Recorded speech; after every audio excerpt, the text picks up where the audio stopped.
Hello and welcome back to BEEiLab, where we learn geospatial science techniques. In today's video, we'll be addressing 4 key questions about remote sensing. What is remote sensing? How does it work? What are the applications of remote sensing? And what are the types of remote sensing? So, let's get started. Remote sensing is built upon 2 vital components. The term remote denotes a condition of not being in direct physical contact. It spans a spectrum, varying from slight separation to substantial distance. Conversely, the sensing term involves the acquisition of information or data such as temperature, pressure, and visual data like photographs. In the context of remote sensing, these elements harmoniously come together, forming a potent method for extracting valuable information from a distance. However, in the science community, remote sensing is defined as the acquisition of information about the land, sea, and atmosphere by sensors located at some distance from the target of the study. When we hear remote sensing, the immediate association is often with satellite technology. In a strict sense, remote sensing is indeed synonymous with the technology utilizing sensors aboard satellites orbiting the Earth. These satellites, equipped with scanners and cameras, capture and transmit images of the Earth's surface, collecting information from a considerable distance. However, in a broader context, remote sensing transcends the boundaries of space technology.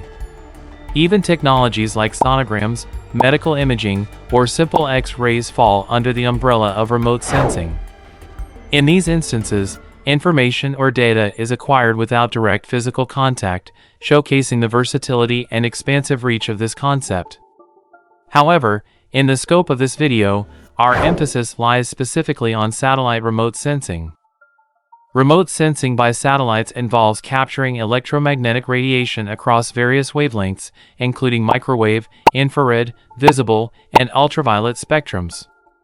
These devices simultaneously capture images of the Earth's surface in multiple wavelengths, encompassing both the visible and invisible spectra. This approach unveils latent information beyond what ordinary images can reveal, enabling a more comprehensive understanding of the Earth's features and conditions. Now that we have a grasp of the concept of remote sensing, let's explore the world of remote sensing sensors. These sensors play a pivotal role in capturing images, and various platforms such as airplanes, satellites, and UAVs are equipped with specialized setups to carry them. Broadly, remote sensing sensors fall into 2 main types: passive sensors and active sensors. Active sensors involve the emission of energy, typically in the form of pulses or beams, towards the Earth's surface. These emitted signals interact with the target, and the sensor detects and measures the reflected or backscattered energy.